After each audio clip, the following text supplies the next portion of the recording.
is the Opel Insignia Grand Sport, a car that was launched internationally in 2017 but has only just made its way to the UAE. With a price tag of 129,900 dirhams, let's take a closer look and find out if it's been worth the wait.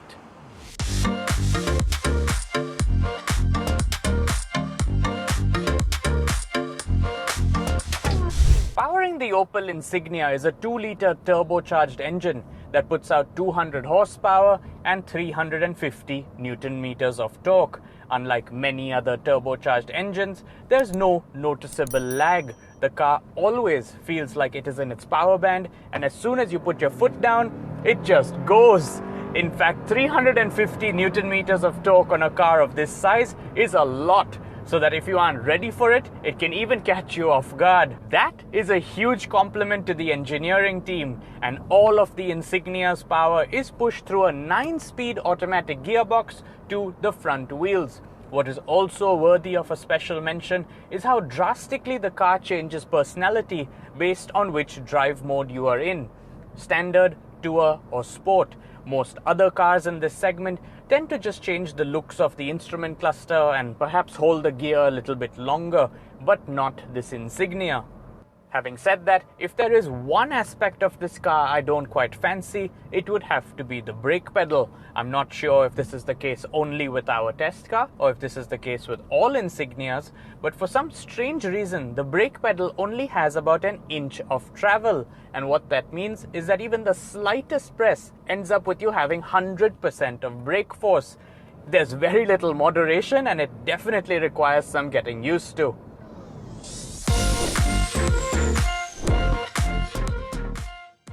Inside, the theme is one of minimalism. There aren't a whole lot of buttons and switches, and the sportiness is brought about with things like a driver-oriented dashboard. The seats are ergonomic and extremely comfortable. They have been certified by AGR in Germany, which is a campaign for healthier backs. And because the dashboard is very low and narrow, it gives the entire cabin a very airy and spacious feel to it. In the back, there's ample amounts of space in terms of legroom, although the same cannot be said about headroom. There are 2 cup holders, 2 USB charging outlets, AC vents, and the option to heat the rear seats as well. When it comes to features, the guys at Opel really haven't held back. And so on the safety side of things, there's collision avoidance with pedestrian detection, heads-up display, adaptive cruise control, blind spot monitoring, lane keeping assist, and a whole lot more. For the techies, there's a wireless phone charger and seat heating and cooling along with a massage feature. But by far my favorite feature is the infotainment screen. It is 8 inches in size, it has screen mirroring so that you can mirror your mobile phone's display onto it. But what I love about it is that how simple and clean the layout and design is. It almost feels like it's running Android as an operating system.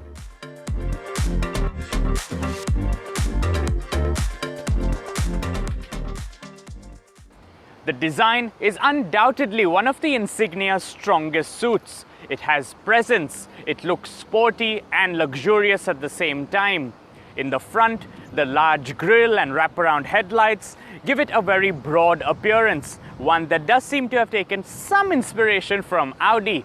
Speaking of the headlights, they are matrix LED headlights that can illuminate objects up to 400 meters away. Along the sides, 17-inch alloys fill the wheel arches, and the Sportback design really does set the Insignia apart. There are a lot of beautiful character lines along the bodywork, and for those of you wondering, boot space measures in at 490 liters, which is in line with what the competition has to offer.